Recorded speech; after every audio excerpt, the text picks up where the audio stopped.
Pues lo consideraba un poco, pues sí, un poco raro, que fíjate lo que defiende.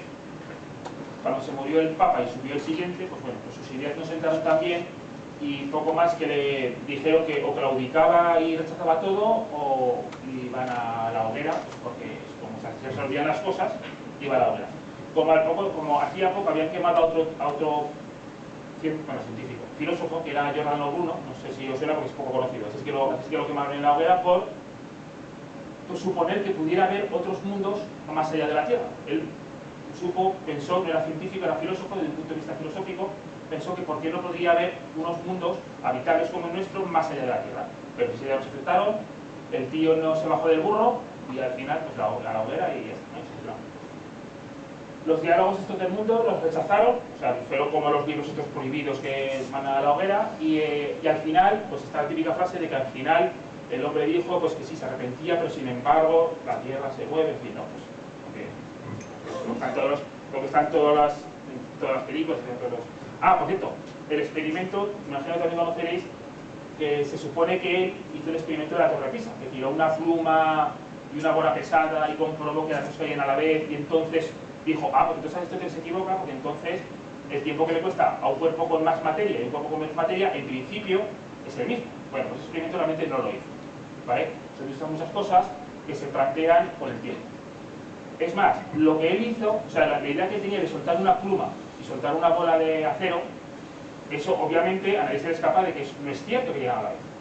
Por una sencilla razón, porque la pluma roza más con el aire que el acero, flota.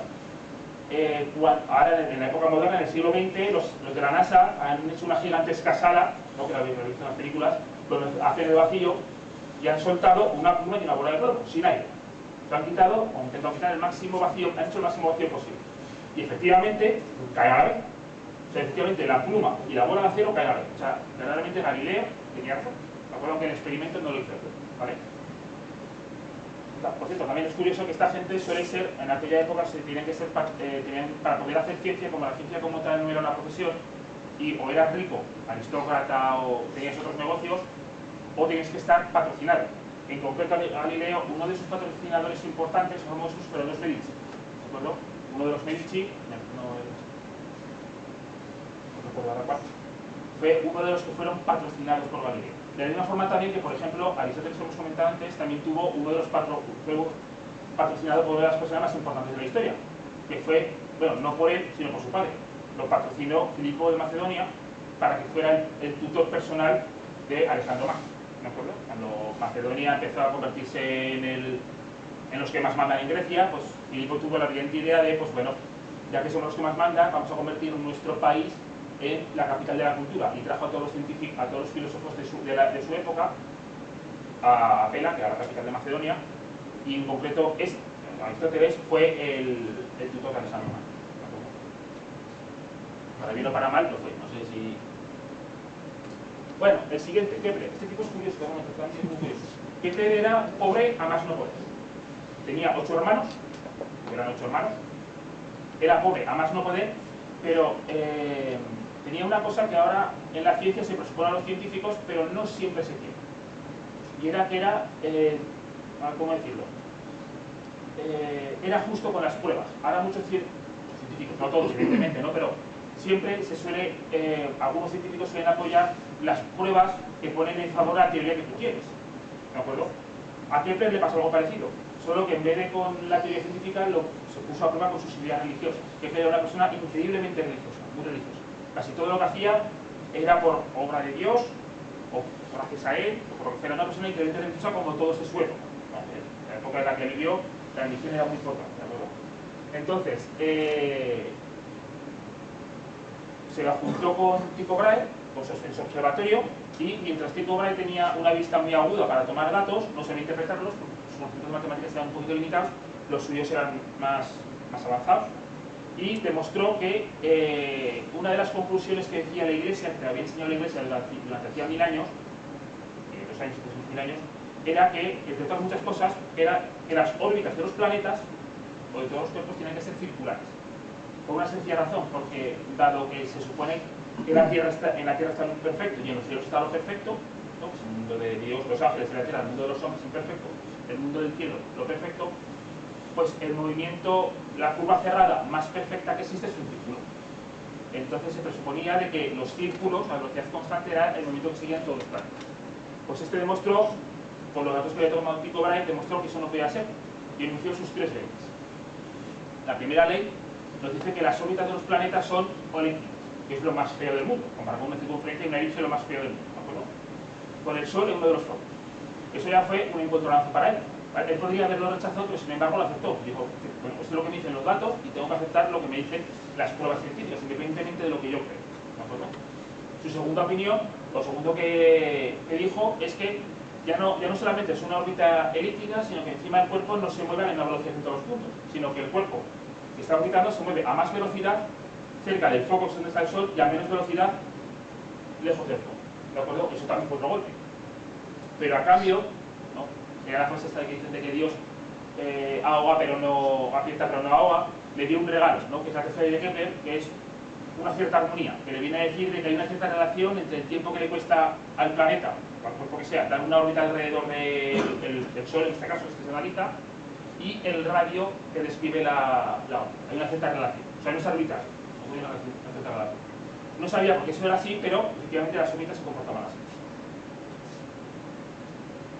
Su explicación era un poco, su explicación del mundo era un poco rocambolesca, porque o sea, sus tres leyes son correctas, funciona así el mundo, pero en cambio la explicación que dio fue un poco rocambolesca, porque él creía que los planetas se distribuían, como las muñecas estas rusas, una detrás dentro de otra, en los sólidos platónicos, que son los sólidos interdimensionales más perfectos que existen, ¿de acuerdo?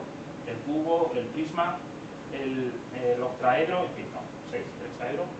Y pensó que cada planeta estaba en uno de ellos y todos dentro de ellos. Sí, una idea un poco rocambolesca, pero bueno, fue la que él planteó. Evidentemente esa idea se echó abajo enseguida, pero sus leyes se mantuvieron. Y luego, Isaac Newton, uno de nuestros protagonistas. Bueno, de este tío, esta persona, se ha dicho de todo, bueno y mal, en igual proporción. ¿De acuerdo?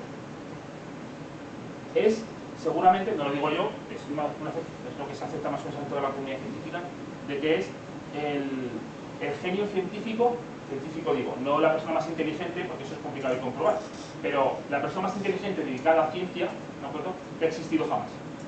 ¿De acuerdo? Que ha existido jamás. Si la pregunta fuera cuál fue el segundo más inteligente, la comunidad científica tiene sus dudas. Einstein, luego hablaremos de él, pues algunos de los padres de la mecánica cuántica, pues Heisenberg, Schrödinger, en fin, hay muchos padres para el segundo puesto, pero para el primero todos lo tienen más o menos, ¿de acuerdo? Que fue este. Bueno, tuvo una infancia difícil, su padre murió antes de que naciera él, y a los pocos años su madre se volvió a casar con ¿cómo lo diríamos? No es un cura, con un pastor, ¿no? Un pastor.